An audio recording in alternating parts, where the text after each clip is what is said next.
We'd like to spend this part of the program talking about the passage from childhood to adulthood and how that may be tougher for one distinct group of young people. Most of the privileges and responsibilities of adulthood are legally granted by the age of 18. That's when you can vote, enlist in the military, move out on your own. But is that the true age of maturity? A growing body of science says no. The critical parts of the brain involved in decision-making are not fully developed until years later at age 25 or so. In a moment, we'll hear about how child advocates are hoping to use this research to change the laws about their foster care. But first, to learn more about adolescent brain development and maturity, we are joined now by neuroscientist Sandra Ament. She is the co-author of the book, Welcome to Your Child's Brain, How the Mind Grows from Conception to College. Sandra, welcome to the program. It's nice to have you. It's nice to be here. Is this idea that the brains of 18-year-olds aren't fully developed a matter of settled science? Yes, the car rental companies got to it first, but neuroscientists have caught up, and brain scans show clearly that the brain is not fully finished developing until about age 25. To not be too clinical in the spin that we put on this, what parts of the brain are we talking about, and what changes happen between the ages of 18 and, let's say, 25? So the changes that happen between 18 and 25 are a continuation of the process that starts around puberty. And 18-year-olds are about halfway through that process.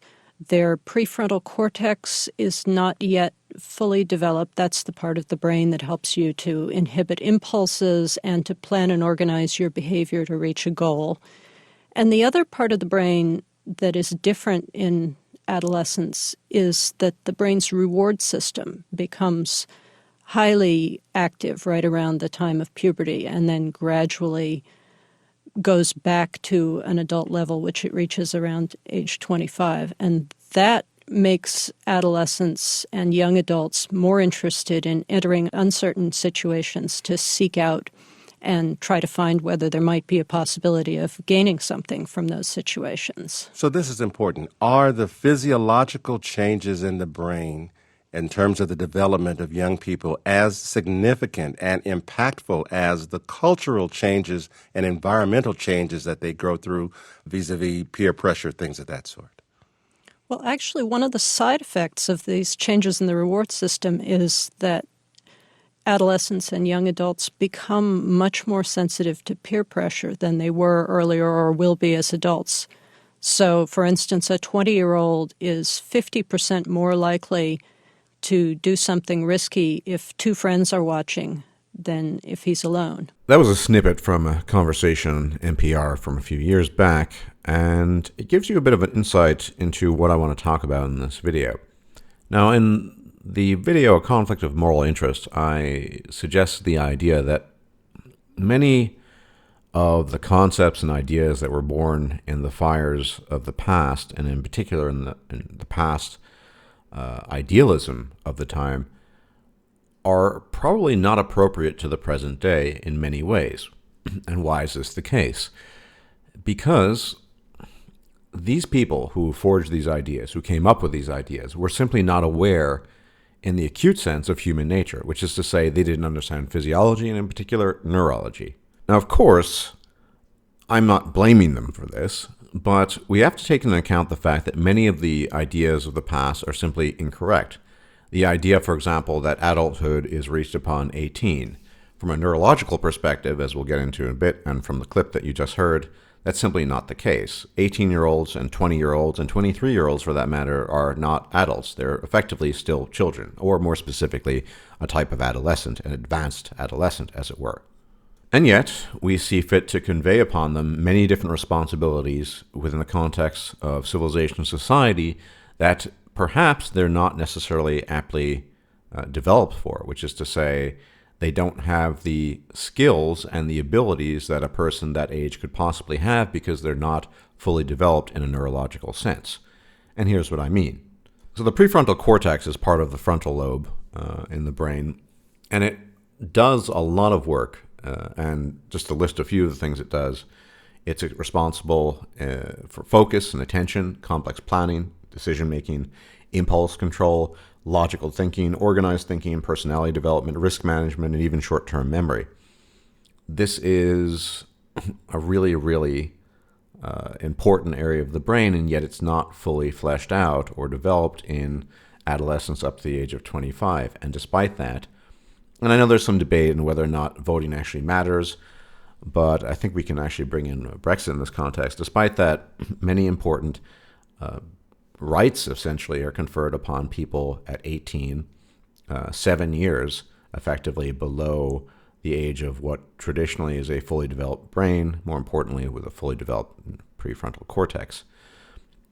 As the neuroscientist points out, adolescents are particularly susceptible to peer pressure, and to some degree we see this, I think, in the Brexit vote. There's no doubt that many young people voted for Brexit or against it simply based on peer pressure. You heard some of the stories. Oh, I only voted because person X told me this, or I only voted for this reason because everyone else was doing it. I read stories about this. People have published stories about this. This gives you an indication that people are not thinking through things consistently. Whether you're for Brexit or against it is not the point, but so the point is that people in this age category simply don't have the mental faculties to think through things critically to the same extent that they could later on in life. Same is true of driving. I mean, youth by its very nature is a kind of a risky situation to be in. One of the most important abilities that a fully developed free prefrontal cortex confers upon you is the ability to control impulsivity. And impulse control as this neuroscientist points out, the insurance companies got it first, and then the neuroscientists figured it out later. And of course, there are other aspects one could consider when it comes to voting or societal participation, levels of education, in overall intelligence, IQ, etc. But I'm going to focus in this video on this hard reality, this hard fact of neurological development. These ideas that you somehow acquire adulthood at age 18 and you're responsible for yourself completely, that's all well and good.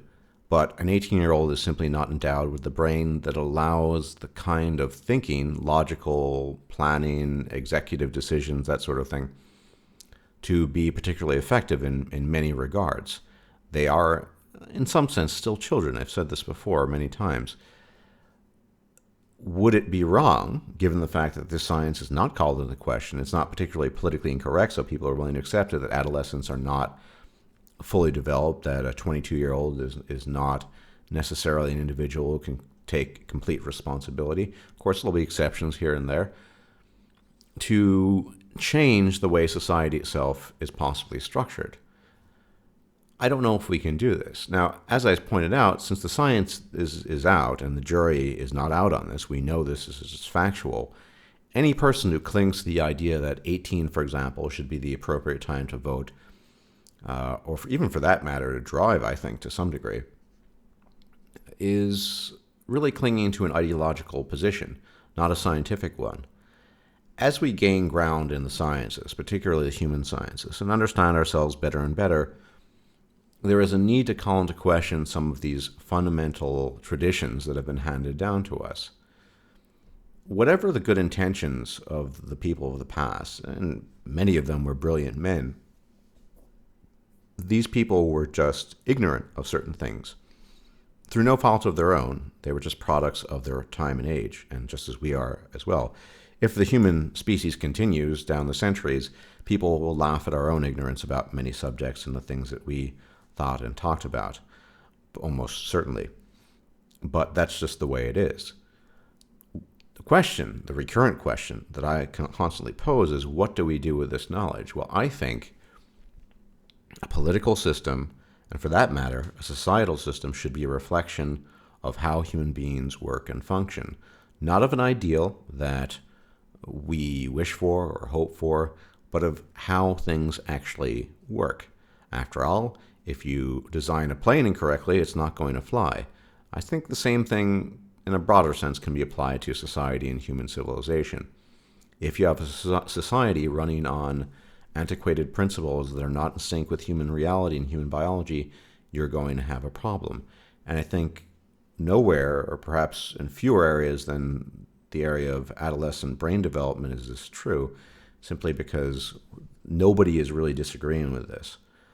Later on during the NPR clip, there's a bit of sort of, yeah, women are smarter, blah, blah, blah, that kind of thing. But this particular bit of information is not controversial. Now, insurance companies, rightly so, charge younger people more. They've realized this. So it just seems to me sort of a remnant of ideology and idealism that young people below the age of 25 should be endowed with certain rights and responsibilities, because effectively that's just how it's always been done. This strikes me as a particularly egregious argument, because that's just how it's been done isn't an argument at all.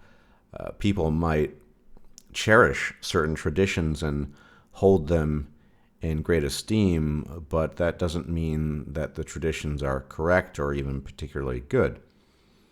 Now, as I said, it's debatable whether or not the vote actually counts for anything. I watched Coltane's video, as many of you have, and he definitely raises some questions, and I have called into doubt some of my positions. But inasmuch as political participation matters, inasmuch as even societal participation matters, there's a real fundamental question as to whether or not people below the age of 25 should have the same rights and responsibilities as people above that age, because they just don't have the cognitive capacity to take certain things into account. And when you're talking about an incredibly complex body politic, as in the case of, say, Brexit and the decisions revolving around that, you can just imagine the nightmarish scenario of just hordes of youth who have the ability to participate and vote, who are not only profoundly ignorant on the subject, whether it's for or against, but simply succumb to peer pressure and lack long-term planning. And I thought that was quite, in particularly in the context of Brexit, this is quite interesting, because many of the young people complain that the old people, who are not going to live to see the results in some cases, they're just being selfish and they don't understand the future and all of this stuff. Of course, this strikes me and probably strikes you as typical sort of young person banter. But the fact of the matter is, most of the people complaining about this don't even have fully developed brains. So they lack not only the foresight, but also the experience that accompanies greater maturity and greater age. I'm not saying that age is everything. There are many things that fall apart and falter as you get older. But life experience combined with a completely developed brain is a somewhat useful asset when considering these political matters, or economic matters for that matter. So it might be that ideally, and by that I don't mean the ideals of what is wished for or hoped for, but ideally in the sense of how much does a certain structure or established value correlate and correspond to what we actually know about human beings. It might be that we need to ideally rethink this and re-examine the question fundamentally. Now, I'm not so naive to think that the establishment is going to change everything based on scientific discoveries. If anything, to the extent that this has any impact, this sort of thing, this will be long-term.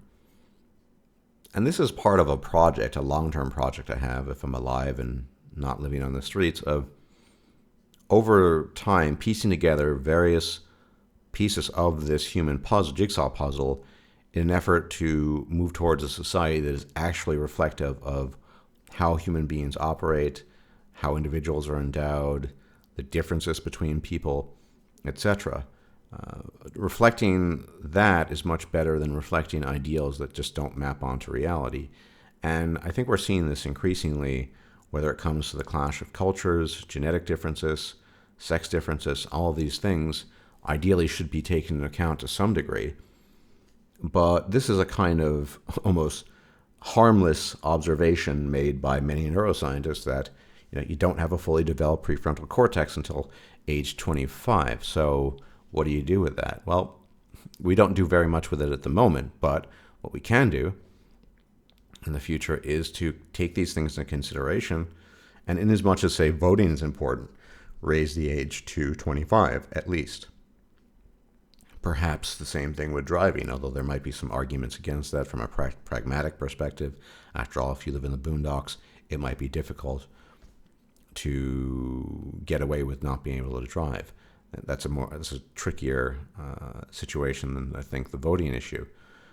But by and large, treating people between the ages of 18 and 25 as fully fledged adults, it just doesn't work.